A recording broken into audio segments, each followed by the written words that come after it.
W के बाद H आए, W के बाद H आए तो वो H हमेशा साइलेंट रहेगा, सन्नाटे में रहेगा, उसको नहीं पढ़ा जाएगा, बेचारा चुप रहेगा। W के बाद वाला H, अब जैसे यहाँ पर लिखा हुआ है what और इसकी स्पेलिंग है WHAT, कुल मिला के W के बाद H आ रहा है तो यहाँ पे ये H चुप रहेगा, ऐसे नहीं पढ़ेंगे इसे। what are you doing, आए कितना वाहियात सा लग रहा है, मतलब इस पे साइलेंट रखेंगे H को। what, ओ कितना शरीफ लग रहा हूँ मैं, what are you doing, what अब नेक्स्ट वाला एग्जांपल है where, अब इसमें भी W के बाद H है तो ऐसे नहीं पढ़ेंगे where, ऐसे नहीं where, H साइलेंट। और जैसे लिखा है white, किसी रंग का, रंग का क्या नाम, मेरा पूरा बैकग्राउंड व्हाइट है, दिख नहीं रहा तुम्हें, सफेद। अब व्हाइट की स्पेलिंग है WHI, क्या आता है उसमें, KKCT ऐसे कुछ आता है, इंग्लिश थोड़ी वीक है। तो यहाँ पे W के बाद H आ रहा है तो यहाँ पे भी देखेंगे आप, ऐसे नहीं बोलेंगे white, I like white color, I like white ice cream, ऐसे ही बोलेंगे, ऐसे बोलेंगे white, S silent, white, I like white color, oh अंग्रेज।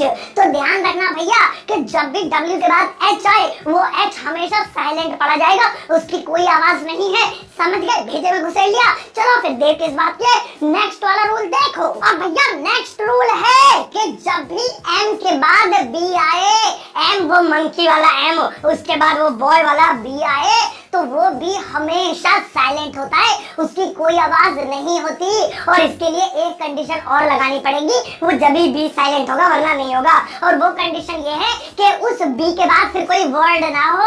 अगर एम के बाद बी है और उस बी के बाद भी कुछ और लिखा हुआ है तब तो बी साइलेंट नहीं होगा, लेकिन एम के बाद बी है और बी के बाद कुछ है नहीं, यानी बी बिल्कुल लास्ट में है तो वो भी फिर साइलेंट है, वो बोला नहीं जाता है, सिर्फ लिखने में आता है। एग्जाम्पल देखो, जैसे यहाँ पर लिखा हुआ है बॉम्ब, वैसे मैंने गलत बोला है, ऐसे नहीं बोलते, मैं भी बोल के दिखाऊंगा। अब यहाँ पे एम के बाद बी है और बी के बाद वर्ड ही खत्म हो गया, कुछ लिखा ही नहीं है तो ये भी साइलेंट होगा, तो बॉम्ब बोलना गलत है, बॉम्ब बॉम्ब। ओए होए होए कितना बढ़िया लग रहा है। अब जैसे मुझे बोलना है कॉम्ब, अब कॉम्ब हमारे वही कंगा पंगा जुए बजाती है करते हैं, नहीं बिना जुओं के भी करते हैं बाल सेट करने के लिए। तो यहाँ पे एम के बाद बी है तो इससे बोलेंगे कॉम कॉम। ओह को ऐसा लग रहा है जैसे किसी की कॉम पूछ रहे हैं, कोई चप्पल ही चप्पल बजा देगा, ऐसे है ना, हम अपनी कॉम क्यों बता तुझे, तो ऐसे बोलेंगे।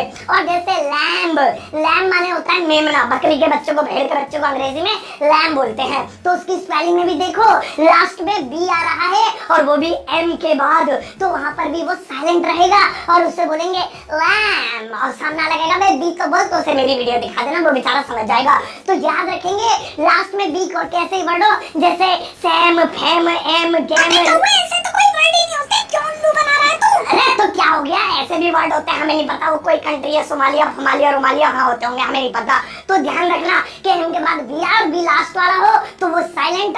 नेक्स्ट वाला देखो, अब भैया नेक्स्ट वाला रूल है कि जब भी मम्मी डैडी की फिक्र से पहले एल आए तो वो एल हमेशा साइलेंट होता है, उसे बोलते नहीं है। अब आप सोचेंगे मम्मी डैडी की फिक्र ये क्या है, असल में 4 वर्ड से MDKF, मैंने इसकी ट्रिक बना दी है। मम्मी डैडी की फिक्र, M for mummy, D for daddy, K for की और F फॉर फिक्र।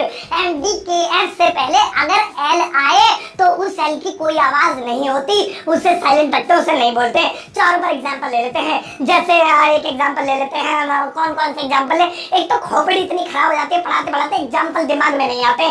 जैसे काम, CALM, देखो M से पहले L आ रहा है ना, मम्मी वाला M, तो L साइलेंट, कालम ऐसे नहीं बोलेंगे, काम ऐसे बोलेंगे। दूसरा एग्जांपल है कुड, आप देखिए कुड में एल आ रहा है, वो भी डी वाले, डैडी वाले डी से पहले, तो मम्मी डैडी की फिक्र, डी से पहले एल आ रहा है तो ये भी साइलेंट है, ऐसे नहीं बोलेंगे could, I could go, you could go, अरे कुल्ड कुल्ड पड़ जाएंगे, ऐसे नहीं। कुड, COULD में एल साइलेंट, कुड। और जैसे मुझे कहना है टॉक, आप देखो क्या आ रहा है इसमें, वो क्या, मम्मी डैडी की फिक्र में से फिर से एक वर्ड आ गया और इससे पहले एल है तो टॉक, ऐसे नहीं बोलेंगे I am talking to you, ऐसे नहीं, talk, I am talking to you, he is talking to me. और लास्ट है हाफ, अब देखो इसमें मम्मी डैडी की फिक्र में एफ वाला एग्जांपल भी आ गया, एफ से पहले एल है तो यहाँ पर इसे ऐसे नहीं बोलेंगे हाल्फ, भैया हाल्फ केजी दिए जरा टमाटर, टमाटर वाला भी कहेगा अरे मत बोल, इंग्लिश नहीं बोली जा रही तो क्यों बोल रहा है, हाफ, HALF। तो जब भी आए MDKF यानी मम्मी डैडी की फिगर ऐसे याद कर लेना, तो वहां पर उन वर्ड 4 वर्ड से पहले अगर एल आए तो साइलेंट है। मजा आया ना? लाइक का बटन दबाओ जल्दी से और नेक्स्ट वाला देखो। और भैया चौथा रूल है कि जब भी एन से पहले के आए या के बाद एन आए, एक ही बात है। देखो लिखा हुआ है यहाँ पे कि के बाद एन आए या एन से पहले के आए तो इस कंडीशन में के साइलेंट होगा, चुप होगा। बस इतना समझ लो, एन पत्नी है, के पति है, तो बेचारे पत्नी आगे खड़ी हुई है तो पहले खड़ा है तो चुप ही खड़ा होगा पति, तो इसी चक्कर में वो साइलेंट है। एन से पहले के आए, जैसे कि एग्जांपल है नाइट। अब नाइट में के आ रहा, पहले तो तुम यही सोच रहोगे नाइट में के क्यों आ रहा है, नाइट वाले तो तुम्हें लगता है रात होती है। अरे दिमागदारो, ये रात वाला नाइट नहीं है। नाइट का मतलब होता है योद्धा, लड़ाका, युद्ध के मैदान में युद्ध करने वाला, उसे नाइट बोलते हैं। ये वही वाला है, रात वाला नहीं है। तो इसकी स्पेलिंग में के आता है और के ठीक बाद उसकी पत्नी खड़ी हुई है एन, और जब भी के बाद एन हो तो के साइलेंट ही होता है। तो इसीलिए ये ऐसे नहीं बोलेंगे इसे कि नाइट, इसे बोलेंगे नाइट। ऐसे ही है नो, नो माने होता है जानना, उसमें भी के बाद एन है तो के साइलेंट रहेगा। नो ना कि know, I know you, I mean I know you. और जैसे मुझे कहना है नाइफ, नाइफ माने चक्कू, नहीं ये तो छुरी हो गई, चक्कू।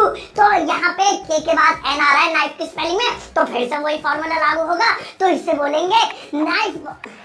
अरे मैडम मुझे बता तो देती, इतनी देर से नीचे एग्जांपल चल रहा है एक्स्ट्रा, बाकी के में भी तुमने चलाए होंगे। अरे भैया ये नीचे एक्स्ट्रा एग्जांपल दे रखे हैं एडिटिंग वाली मैडम ने, इसका भी स्क्रीनशॉट ले लेना, कुछ और चीजें जानकारी मिलेगी। इसमें भी सब में क्या आ रहा है और इससे पहले जितनी भी क्लिप थी उन सब में था। सबका स्क्रीनशॉट लेके रखो ताकि तुम्हें पता चले, रूल्स के साथ साथ नए नए एग्जाम्पल्स भी मिलते रहे। तो फिलहाल याद रखना कि अगर के बाद एन आए या एन से पहले के आए, एक ही बात है, कंफ्यूज मत हो, वहां पर के साइलेंट होगा। नेक्स्ट वाला देखो। और भैया नेक्स्ट वाला साइलेंट वर्ड का रूल है कि जब भी जी एच किसी शब्द के बीच में आए, याद रखेंगे बीच में, ना तो शुरू में ना लास्ट में। मतलब बीच में का मतलब ये भी नहीं बिल्कुल सेंटर में घुसे हुए हैं, मतलब जी एच से पहले कुछ लिखा हो, जी एच के बाद कुछ लिखा हो, तो मतलब जी एच सेंटेंस के बीच में आ गए तो वहां पर जी एच साइलेंट होता है। बेचारे की आवाज को गला घोट दिया जाता है, उसकी आवाज नहीं निकलती।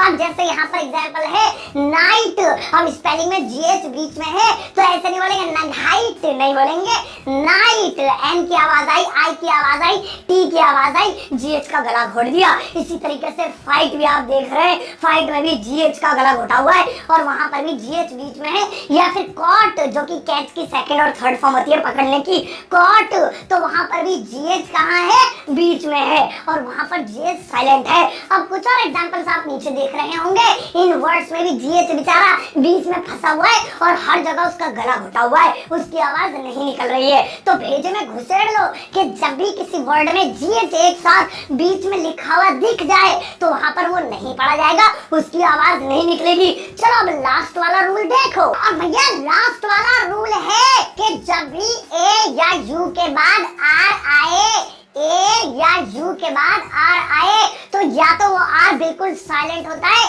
या फिर अगर आप साइलेंट नहीं कर पाए तो उसकी आवाज ना के बराबर निकाली जाती है।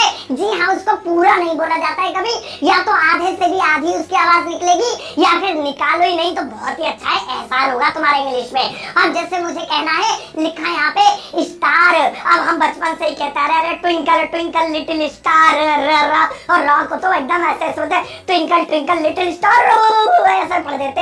ऐसे नहीं बोलना है। स्टार देखिए ए के बाद आर आ रहा है और यू हो या ए हो, अगर उसके बाद आ रहा है तो या तो उससे बोलो ही मत, और बोलो तो बहुत मामूली सा, तो इसे ऐसे नहीं बोलेंगे स्टार, इसे ऐसे बोलेंगे स्टार।